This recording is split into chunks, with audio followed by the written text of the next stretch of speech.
है। कुछ लोग तो ये भी कहते हैं कि बाप कुपकार में और बेटा बीजेपी में, सबको हाथ में रखा हुआ है, बाहर किसी को जाने नहीं देते। चलिए दूसरा सवाल कीजिए। इसका जवाब तो दे दीजिए। दूसरा सवाल कीजिए। लोगों के सवाल है, मैं अपना कुछ नहीं बना रहा हूँ। देखिए, मेरा बेटा एक कलाकार है। सुनील डिंपल जैसा व्यक्ति या तो मुख्यमंत्री होना चाहिए, या मेंबर पार्लियामेंट होना चाहिए, या एमएलए, या किसी अच्छे ओहदे के ऊपर होना चाहिए। ये उनका प्यार है, लेकिन मैंने ऐसा कोई सोचा नहीं। वो बिना किसी पॉलिटिकल पार्टी को ज्वाइन किए हो नहीं सकता। अगर आप ऐसे इलेक्शन लड़ते हैं आजाद उम्मीदवार भी, तो एक एमएलए उस जगह पे नहीं पहुंच सकता। मैं आपकी बात समझता हूं, वक्त तो आने दीजिए।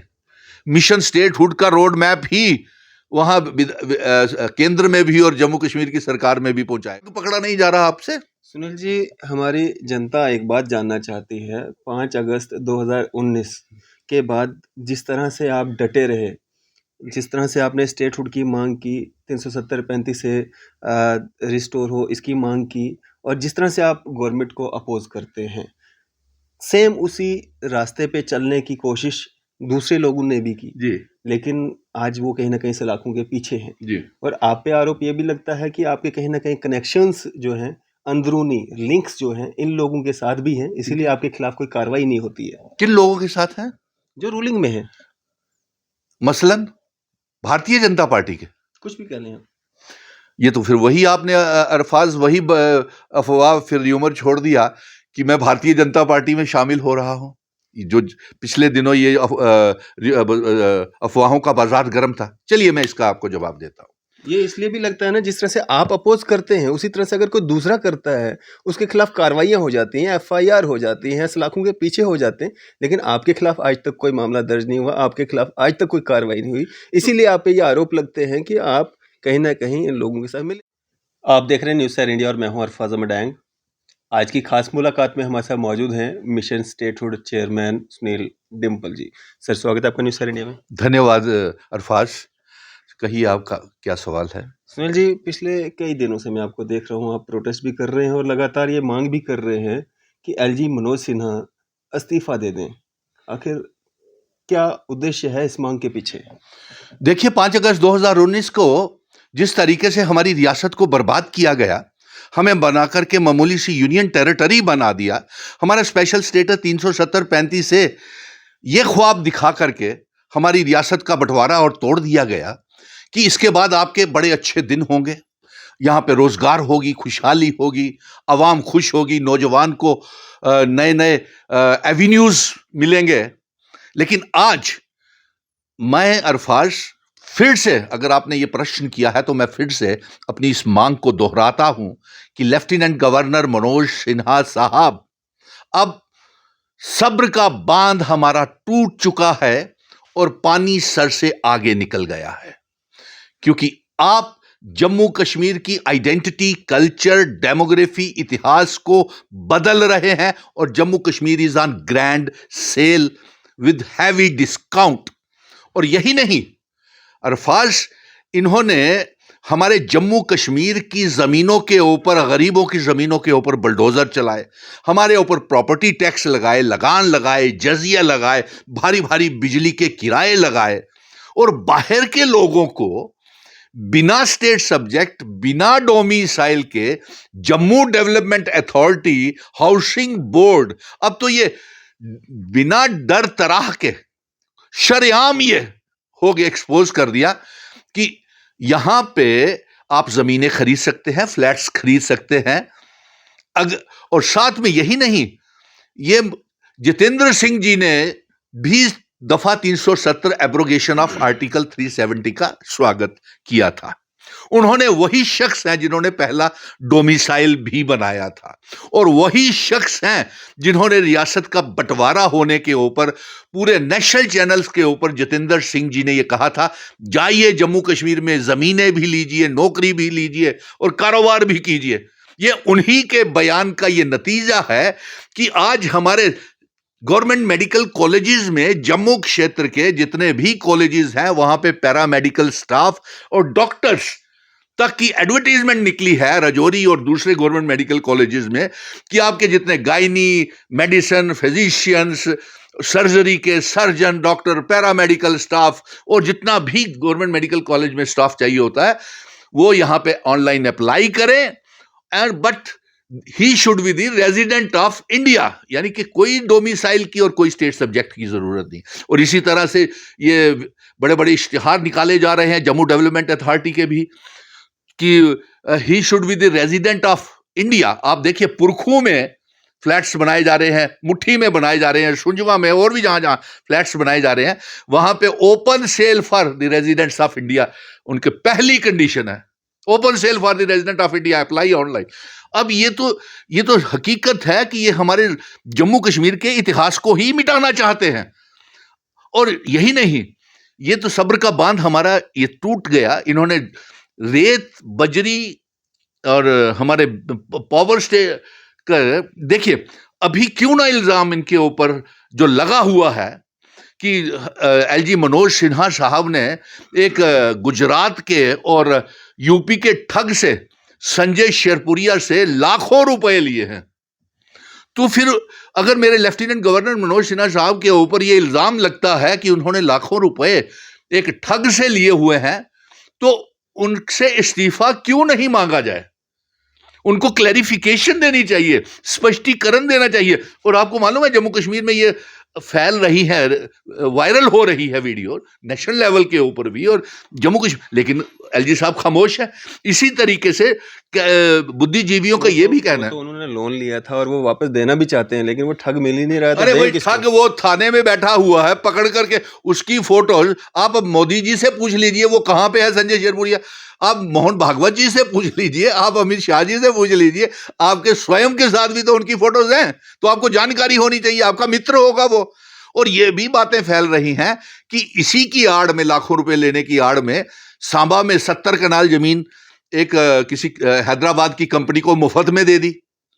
और यही नहीं, इन्होंने जो हमारे रेत के माइनिंग माफिया, मिनरल माफिया और जिसके साथ लिक्वर माफिया और पावर माफिया, ये सारा उसी के तरीके से जरिए से आ रहा है। और इनका ये भी बच्चों का आरोप है कि जो एप्टेक की कंपनी जो है उसका संबंध भी इसी शख्स के साथ है, जिसकी वजह से उसे ब्लैकलिस्ट नहीं किया जा रहा।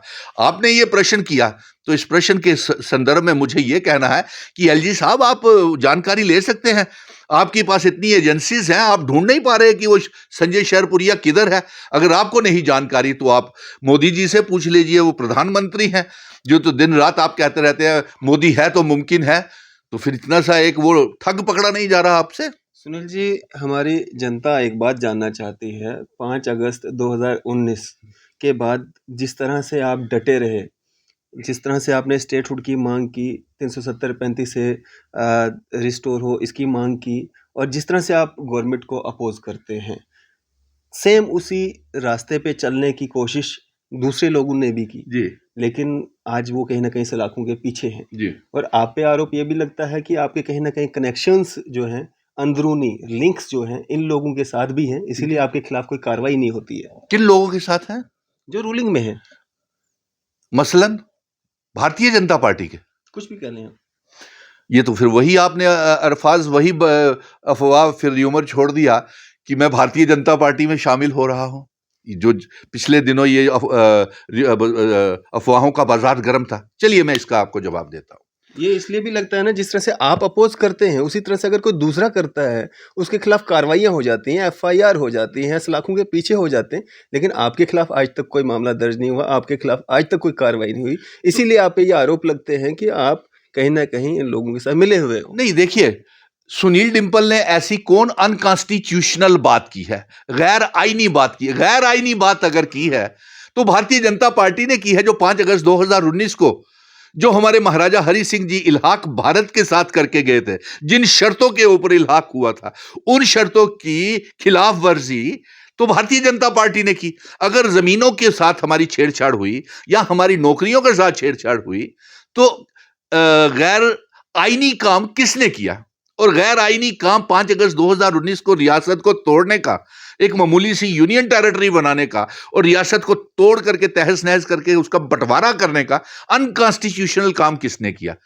तो अगर जम्मू कश्मीर दा बेटा होने दे नाते सुनील डिंपल ये मांग करदा कि मुझे अपने बुजुर्गों दी विरासत, मेरे महाराजा हरि सिंह जी दी रियासत मेरा जम्मू कश्मीर और लद्दाख हिंदू मुस्लिम सिख ईसाई Gujjar Bakarwal चिनावली Pir Panjal schedule tribe schedule caste की जी रियासत है, अगर मुझे वापस चाहिए और मैं उसको इकट्ठा करूंगा और जम्मू कश्मीर लद्दाख के साथ पीओके गिलगित बल्टिस्तान को भी आजाद करवा के भारत का और जम्मू कश्मीर का हिस्सा बनाऊंगा, तो इसमें गैर आईनी और गिरफ्तार करने वाली कौन सी बात है?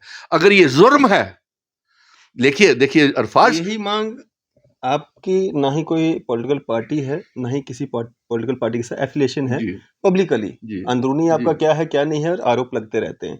जिनकी पार्टीज भी हैं, एनसी, पीडीपी, कांग्रेस, उनके नेता साल साल भर अंदर रहे, लेकिन उन्होंने भी यही मांग उठाई थी। आपने लगातार ये मांग उठाई, आपके खिलाफ कोई कार्रवाई नहीं हुई। क्योंकि मैं राष्ट्रवादी नेशनलिस्टिक हूं।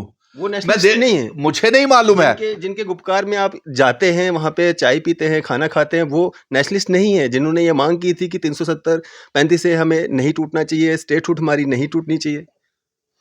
देखिए, अब आपने गुपकार का भी हिस्सा मुझे बना दिया, जबकि ये दूर दूर तक इसकी हकीकत नहीं है। सर, आप हाँ वहाँ पे बयानबाजी करते हैं, स्पीचेस देते हैं, हमने खुद कई बार देखा है। जी देखा, लेकिन वो ऑल पार्टीज मीटिंग थी। मैंने अरफाज, आपने मेरे 5 अगस्त 2019 के बाद मुझे कई बार जेलों में देखा, गिरफ्तारियां करते हुए देते हुए देखा, भूख हड़तालें देखा, 10 मिनट 15 मिनट के लिए अगर आप संघर्ष गिरफ्तारी करते देते हैं, हुए उसको देखा। गिरफ्तारी नहीं कहते। देखिए, इतना भी उस समय जिस तरीके से माहौल था, आवाज निकालना मुश्किल था, बात करना मुश्किल था, घर से निकलना मुश्किल था। ऐसे हालात में अगर सुनील डिंपल ये तिरंगा लेकर के सड़कों के ऊपर बैठा है कि मुझे मेरी रियासत, बुजुर्गों की इज्जत, मान सम्मान और पगड़ी को वापस लाना है, तो इसमें गुनाह क्या है? अगर रियासत की मांग करना गुनाह है, अगर पीओके गिलगित बल्टिस्तान को आजाद करवा के हिंदुस्तान का हिस्सा बनाना गुनाह है, तो मैं ये गुनाह बार बार करूंगा, क्योंकि ये मेरे संविधान में लिखा हुआ है कि पीओके गिलगित बल्टिस्तान भारत का हिस्सा है। अगर कोई उसे आजाद नहीं करवा रहा, तो वो भारतीय जनता पार्टी की जिम्मेवारी है, जिसने इल्हाक की शर्तों को तोड़ा। इल्हाक तो महाराजा हरि सिंह जी, ये हमारी एक देश था, मुल्क था, जम्मू कश्मीर लद्दाख पीओके गिलगित बल्टिस्तान, सुकड़ता सुकड़ता जो हमारे पास कुछ बचा हुआ था, पहले इसका प्रधानमंत्री हुआ करता था, फिर उसके बाद चीफ मिनिस्टर हुआ।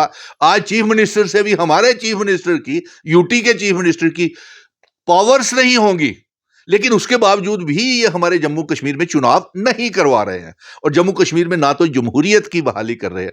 तो इसलिए मैं ऐसी कोई आइन कॉन्स्टिट्यूशनल बात नहीं कर रहा हूं जो गैर आईनी हो, और जो करने से मैं हर समय तैयार हूं। कोई आपके खिलाफ कार्रवाई नहीं बनती है।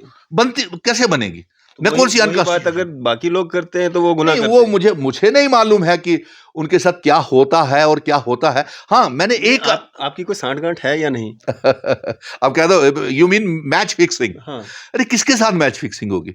मैंने आपको याद कीजिए, आपने मुझे ये एक आरोप लगाया कि मैं जब धरने, प्रदर्शन, भूख हड़ताल अकेला ही चला था, जानिबे मंजिल की ओर लोग जुड़ते गए, काफिला बनता गया। मेरे साथ तो वही हुआ है।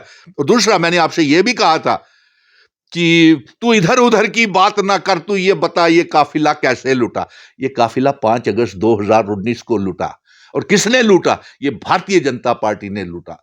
और उसी काफिले को मैं लेकर के जब चला था, और अकेला चला था, और मैंने आपसे कई बार इंटरव्यूज में भी कहा था कि मैं जम्मू और कश्मीर के नेताओं को एक प्लेटफॉर्म के ऊपर इकट्ठा बिठाऊंगा।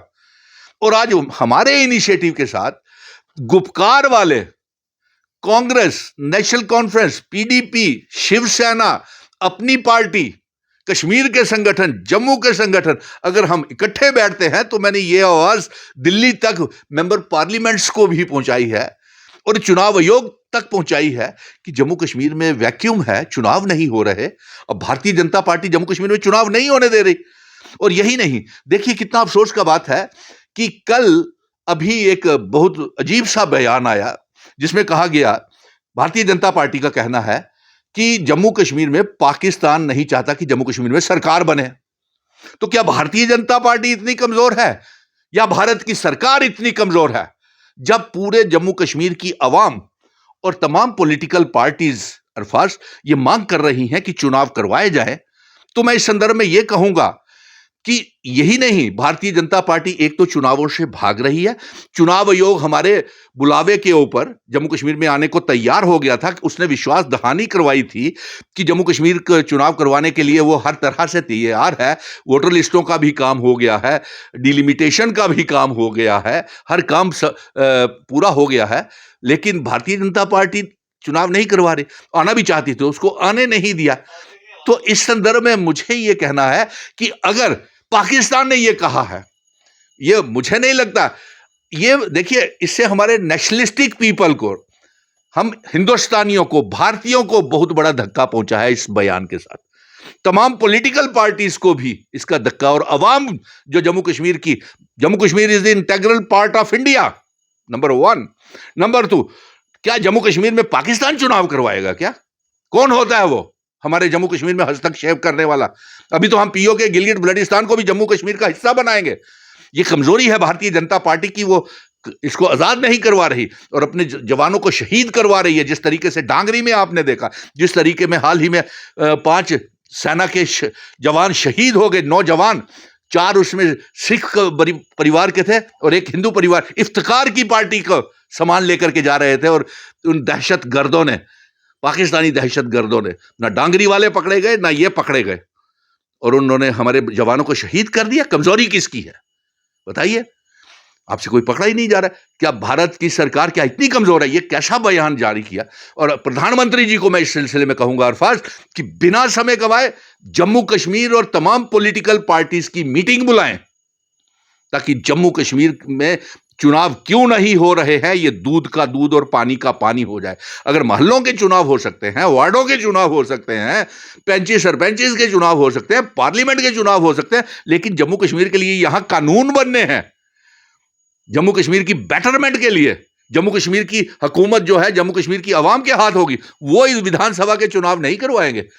चोर दरवाजे से एलजी साहब को आगे ला करके वहां पे जम्मू कश्मीर के लोगों को गुलाम बना करके रखना चाहते हैं। मैं तो साफ कहूंगा, अगर ये जुर्म है, मैं तो ये भी कहता हूं कि 5 अगस्त 2019 के बाद जमहूरियत नाम की कोई चीज नहीं है। हमारी कहीं सुनवाई नहीं हो रही, हमारा सब्र का बांध टूट गया है। मेरे तमाम बेरोजगार नौजवान परेशान हैं कि किसी को नौकरी नहीं मिल रही। एपटेक जैसे घोटाला करने वाली कंपनी को आपने भर्तियों की प्रतिक्रिया में लगाया हुआ है। हर जगह स्कैम्स हो रहे हैं। Sub inspector, finance accounts, national youth corps, Rehbare Khel, जंगलात, सेहत, एसपीओ, विलेज डिफेंस कमेटीज के डेली वेजर्स को, आंगनबाड़ी वर्कर्स को किसको इंसाफ मिला? और बीजेपी वाले कहां हैं जिन्होंने ढोल और नगाड़े बजाए थे, मिठाइयां बांटी थी? आज बताइए, महाराजा हरि सिंह जी दी डोगरा रियासत दा बेचिया जा रहा है बिना स्टेट सब्जेक्ट, बिना डोमिसाइल दे, बाहर दे लोगों के लिए ये फ्लैट देते जा रहे, बाहर दे लोगों के लिए ये थे नौकरियां देती जा रही हैं। अपने बच्चे की तो उससे कमेटी दा खेलते भारतीय जनता पार्टी वाले खेल दे रहे। किसी को इंसाफ दिलाया जिनके लिए भी कमेटी, नेशनल यूथ कॉर्प्स बना दो कमेटी, मैं मरेगा के बच्चे बना दो कमेटी। एक बात मैं आपसे जानना चाहूंगा, आप कहते हैं, हर बार ये कहते हैं कि जम्मू कश्मीर भारत देश का अभिन्न अंग है, जी है? फिर ऐतराज क्यों है अगर भारत देश का कोई यहाँ पे आता है, यहाँ पे नौकरी अप्लाई करता है, हाँ, जो बड़ा अच्छा प्रश्न, जो भी जी इसमें जी अप्लाई जी करे? जी, हाँ। मैं समझ गया आपका अरफाज, आपने बड़ा अच्छा सवाल किया। जब भारत का विलय हमारे महाराजा ने, हमारे बुजुर्गों ने, ये रियासत सिर्फ हिंदुओं की रियासत नहीं है। हिंदू, मुस्लिम, सिख, ईसाई, गुज्जर, बकरवाल, चिनाब वैली, पीर पंजाल, पहाड़ी, कश्मीरी, लद्दाखियों की सब दी रियासत है। उस समय जब विलय हुआ था भारत के साथ, तो उस समय ये शर्तें रखी गई थी कि हमारी जमीनों के साथ और हमारी नौकरियों के साथ कोई छेड़छाड़ नहीं करेगा। वो तो खत्म हो गया ना सर, 370 खत्म, 35 खत्म, तो वो भी खत्म हो गया ना। वो गैर आईनी तरीके से खत्म किया गया ना। आइन किसके पास है? पावर किसके पास है? पावर वही तो, सत्ता के नशे में आप आके हमें बर्बाद कर दिया और आपके पास आगे रोड मैप नहीं है कोई, तो बताइए हमें हासिल क्या हुआ? जिस मुद्दे को लेकर के आपने ये एब्रोगेशन ऑफ आर्टिकल 370 हुआ, मुझे एक अचीवमेंट बता दे, मैं डिबेट के लिए, चलिए। आप अकेले ही लड़ना चाहते हैं, आप कोई पॉलिटिकल पार्टी क्यों नहीं ज्वाइन कर लेते हैं? आप गुपकार ज्वाइन कर सकते हैं, लेकिन कोई पॉलिटिकल पार्टी किसने कहा? फिर आप वही गलत बात। अभी आप गुपकार का मतलब आपका ये कहना है कि मैंने डॉक्टर फारूक अब्दुल्ला की पार्टी ज्वाइन कर ली? गुपकार में तो गुपकार में सारे आते हैं। गुपकार में सारे, ये भी इल्जाम है कि मैंने पीडीपी ज्वाइन कर ली। गुपकार में तो कांग्रेस भी आती है। कुछ लोग तो ये भी कहते हैं कि बाप गुपकार में और बेटा बीजेपी में, सबको हाथ में रखा हुआ है, बाहर किसी को जाने नहीं देते। चलिए दूसरा सवाल कीजिए। इसका जवाब तो दे दीजिए। दूसरा सवाल कीजिए। लोगों के सवाल है, मैं अपना कुछ नहीं बना रहा हूँ। देखिए, मेरा बेटा एक कलाकार है, मेरे में और मेरे बेटे में संयम है, जमीन आसमान का फर्क है। हो सकता है मुझे उसको कई बातें मेरी, वो कहता है पापा मैं कलाकार हूं, और कलाकार वही दिखाता है, एक आईना होता है और वही दिखाता है जो देखता है, जो आप देखते हैं। तो ठीक है, वो उसका कलाकार है, एक डोगरा एक्टर है, डोगरा जम्मू कश्मीर का सेलिब्रिटी है, वही नहीं उसकी बीबी भी, दोनों मशहूर मॉडल्स हैं, एक्टर्स हैं, डायरेक्टर्स हैं, सब कुछ है। तो अब सभी उसको पसंद करते हैं, उसको तो सियासत से, राजनीति से कोई लेना देना नहीं है। मैं हूं तो मैं स्कूल टाइम से कॉलेज टाइम में कॉलेज लीडर रहा हूं, स्कूल लीडर रहा हूं, स्टूडेंट लीडर रहा हूं। तो अब ये एक तरीके से बनाने वाला चलाने वाला खुदा है, भगवान है, अल्लाह है, वाहिगुरु है। मैं मस्जिद में भी जाता हूँ, मंदिर में भी जाता हूँ, गुरुद्वारे में भी जाता हूँ। आपने तो मुझे एक ही समुदाय के साथ जोड़ दिया है, नहीं ऐसी बात मैंने नहीं। किसी समुदाय के साथ नहीं जोड़ा, मैंने जहाँ पे आपको देखा है मैंने वही बात बोली है। मैं सभी के साथ, और मुझे कोई विचारधारा का फर्क हो सकता है, जाति मफाद। देखिए, मेरे अच्छे तल्लुकात डॉक्टर फारूक अब्दुल्ला साहब से भी हैं, महबूबा जी से भी हैं, वकार रसूल बानी से भी हैं, कांग्रेस से भी हैं, भल्ला से भी है, रविंदर रैना, देवेंद्र सलाथिया, श्यामलाल शर्मा जी, सभी से है। लेकिन सिर्फ विचारधाराओं की थोड़ी सी इख्तलाफ है, जिसकी वजह। किसके साथ रहे हैं? अरे जाना जरूरी है क्या? मुझे पहले जम्मू कश्मीर का जो हालात ठीक तो हो लें। किसी प्लेटफॉर्म पे आएंगे, साथ में मिलकर के काम करेंगे, तभी तो लड़ पाएंगे। जी बिल्कुल, आपका अरफाज, ये बिल्कुल सही बात है। जब इंसान काम करता है ना, तो अवाम खुद उसे, और देखने वाले लोग उसे खुद उस मुकाम के ऊपर पहुंचा देते हैं, जिस मुकाम के ऊपर वो होना चाहिए, या जिस मुकाम के ऊपर अवाम देखना चाहती है। अगर अवाम ये देखना चाहती है कि कोई शख्स रियासत का मुख्यमंत्री हो, तो वो उसे वहां पहुंचा देती है। अगर अवाम ये चाहती है कि ये बंदा मेंबर पार्लियामेंट होना चाहिए या एमएलए होना चाहिए, मुझे तो आपके सवालों में से कुछ ऐसा ही लग रहा है कि आप मुझसे ये जानना चाहते, बुलवाना चाहते हैं। लेकिन ये सवाल मुझे अक्सर, अवाम का इतना प्यार है, नौजवानों का इतना प्यार है कि उनकी ये सोच है, जिस तरीके से आपने सवाल करके पूछा है, उनकी ये सोच है कि सुनील डिंपल जैसा व्यक्ति या तो मुख्यमंत्री होना चाहिए, या मेंबर पार्लियामेंट होना चाहिए, या एमएलए, या किसी अच्छे ओहदे के ऊपर होना चाहिए। ये उनका प्यार है, लेकिन मैंने ऐसा कोई सोचा नहीं। वो बिना किसी पॉलिटिकल पार्टी को ज्वाइन किए हो नहीं सकता। अगर आप ऐसे इलेक्शन लड़ते हैं आजाद उम्मीदवार भी, तो एक एमएलए उस जगह पे नहीं समझता हूं। मैं आपकी बात समझता हूं, वक्त तो आने दीजिए। मिशन स्टेटहुड का रोड मैप ही वहां केंद्र में भी और जम्मू कश्मीर की सरकार में भी पहुंचाएगा, जो विजन डॉक्यूमेंट आज सारे के सारे हमारा फॉलो कर रहे हैं। जम्मू कश्मीर लद्दाख को फिर से इकट्ठा करेंगे, पीओके गिलगित बल्टिस्तान को जम्मू कश्मीर के नए नक्शे का हिस्सा बना करके भारत का हिस्सा बनाएंगे, अपना स्पेशल स्टेटस 370 और इल्हाक की शर्तों वाली रियासत को वापिस लाएंगे। यही एक रास्ता होगा जो मुख्यमंत्री भी बनाएगा। चलिए मैं आपसे कहता हूं, ये कहते हैं आपकी बार 50 के पार, भारतीय जनता पार्टी वाले कहते हैं ना आपकी बार 50 के पार, तो मेरा ये कहना है यार चुनाव तो करवाओ यार, अब की बार। अच्छा चलिए, आप कहते हो आपकी बार 50 के पार, अरे मैं कहता हूं चुनाव तो करवाओ यार। और फिर एक बात और भी कहता हूं कि आप अपना मुख्यमंत्री का चेहरा तो दिखाओ जनाब, हम आपको अरफाज जी के हाथ से मुंह दिखाई भी भेजेंगे। चलिए आप इनसे जाइए, इनसे पूछिए आपका मुख्यमंत्री का चेहरा कौन सा, मैं आपके जरिए वो भी दिखाऊंगा। और तीसरा एक और भी मैं सवाल इसके साथ जोड़ रहा हूं कि देखिए, आपने इन बच्चों को तो इंसाफ दिलाया नहीं, जो जिन के लिए इन्होंने कमेटी का खेल खेला, ठीक है, नंबर एक। नंबर दो, आप हर रोज यहां पे जनता दरबार लगाते हो त्रिकुटा नगर के दफ्तर में। आज ये एक्स मिनिस्टर बैठा, एक्स डिप्टी चीफ मिनिस्टर बैठा, एक्स स्पीकर बैठा, किसी को कोई इंसाफ मिला भाई? ये तो बताओ, क्यों समय बर्बाद कर रहे हो, लोगों को क्यों गुमराह कर रहे हो सिर्फ फोटो सेक्शन के बाद? मन की बात कौन सुनता है? प्रधानमंत्री जी के। मुझे नहीं लगता जम्मू कश्मीर की अवाम ने मन की बात सुनी है। आपने नहीं सुनी? मैंने तो बिल्कुल नहीं सुनी, क्योंकि मेरे जम्मू कश्मीर के अवाम की मन की बात तो वो करते नहीं है, जम्मू कश्मीर के नौजवान के दिल की बात, मन की बात तो वो करते नहीं है। तो मन की बात को क्या सुनना है? और ये देखिए, मैंने ये बहुत बड़ा सवाल आपसे पूछा है कि जो जनता दरबार लगा के फोटो सेशन करते हैं और इलेक्ट्रॉनिक और प्रिंट मीडिया में ये दिखाते हैं कि बड़ा काम कर रहे हैं, बड़ी सुनवाई कर रहे हैं, आप पहले बताइए कि जो पहली कमेटीज बनाई थी उसके लिए आपने क्या किया। नंबर 2, ये जो जनता दरबार लगवा रहे हैं इससे किसी को क्या लाभ पहुंचेगा? मुझे नहीं लगता है, क्योंकि एलजी और पहली वाले जो बड़ी बड़ी कमेटियां इन्होंने बनाई थी उनको तो चीफ सेक्रेटरी और एलजी के पास अमित शाह जी ने झाड़ के भेज दिया था, जाइए वहां से बात कीजिए। और फिर इन्होंने कहा चुनाव करवाइए साहब, तो उन्होंने कहा जाइए 5 सीटें भी नहीं मिलनी है। अंदरूनी बातें हैं इनकी, तो बहुत सी बातें हैं। अब खबर पहुंच जाती है आप तक? ये सारी सोशल मीडिया में आप लोगों के माध्यम से ही तो आती हैं सारी खबरें बाहर। ये सारी खबरें आप ही तो, लेकिन एक बात है, आपके दोस्त भी है ना? जी हाँ, है, दोस्त है मेरे, भारतीय जनता पार्टी में मित्र हैं। मैंने कहा ना, नाम लिए ना, जो आपके साथ साझा करते हैं सारी अंदर की बातें। वो भी तो ये दर्द महसूस कर रहे हैं लेकिन बोल नहीं पा रहे हैं, चल नहीं रही है उनकी। और दूसरा बात, यही बातें मैं जब मुझे और कुछ लेना देना नहीं है, ना कांग्रेस के साथ, ना नेशनल कॉन्फ्रेंस के साथ, ना पीडीपी के साथ, ना अपनी पार्टी के साथ, ना भारतीय जनता पार्टी के साथ। मुझे वो लेना है जो मेरी 1 करोड़ 30 लाख आवाम चाहती है। मुझे वो लेना है जो जम्मू कश्मीर के नौजवान को चाहिए।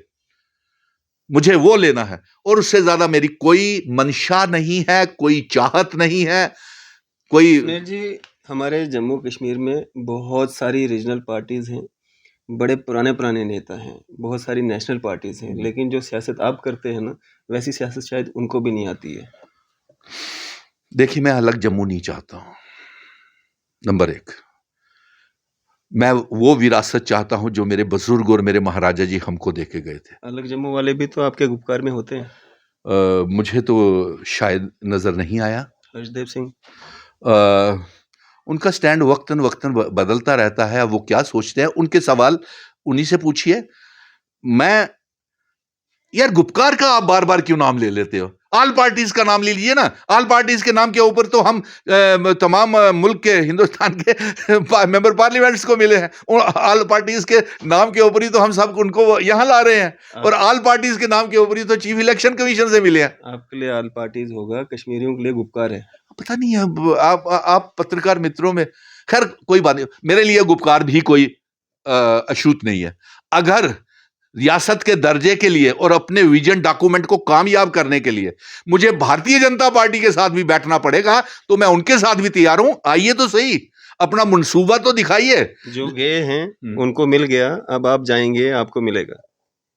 क्या जो गए हैं, क्या मतलब?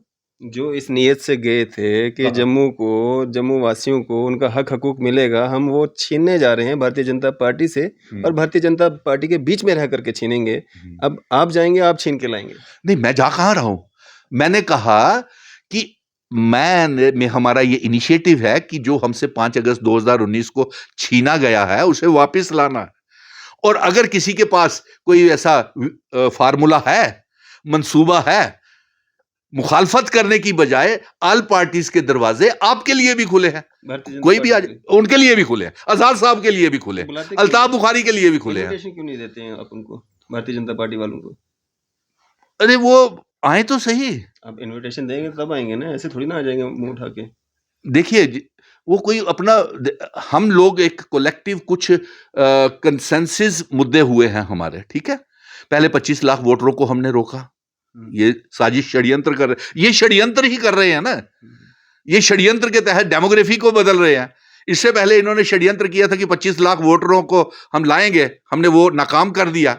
उसके बाद इन्होंने षड्यंत्र किया कि वोटर लिस्टों में धांधलियां करेंगे, बुलडोजर चलाया था आपके ऊपर, और पोलराइजेशन करने की, हमने वहां भी भाईचारे की दीवार खड़ी कर दी, नफरत की दीवारों को हमने हटा दिया। सुनील डिंपल ने जम्मू और कश्मीर के बीच में दिलों की दूरियों को कम कर दिया। अब हम मोहब्बतें पैदा कर रहे हैं। तो ये जब एजेंडा मिल नहीं रहा ना, अगर उनके पास मंसूबा है इन विजन डॉक्यूमेंट के ऊपर कि जम्मू कश्मीर और लद्दाख को फिर से इकट्ठा करके पीओके, गिलगिट बल्टिस्तान को आजाद करा के 370-35 को रियासत, इन इल्हाक की शर्तों वाली रियासत हमको वापस दे सकते हैं, तो हम उनको भी बुलाने के लिए भी तैयार हैं और दरवाजे हमारे खुले हैं, उनके साथ बैठने के लिए भी तैयार है। चलें, शुक्रिया हमारे से बातचीत करने का। धन्यवाद। तो ये थे हमारे साथ mission statehood chairman Sunil Dimple ji. आपकी सब पे क्या राय है, अभी अपनी राय जो है जरूर साझा कीजिएगा। इसी तरह की मजीद अपडेट्स के लिए आप देखते रहें न्यूज़ 7 इंडिया। मैं अरफाज अहमद, कैमरामैन शाहनवाज के साथ।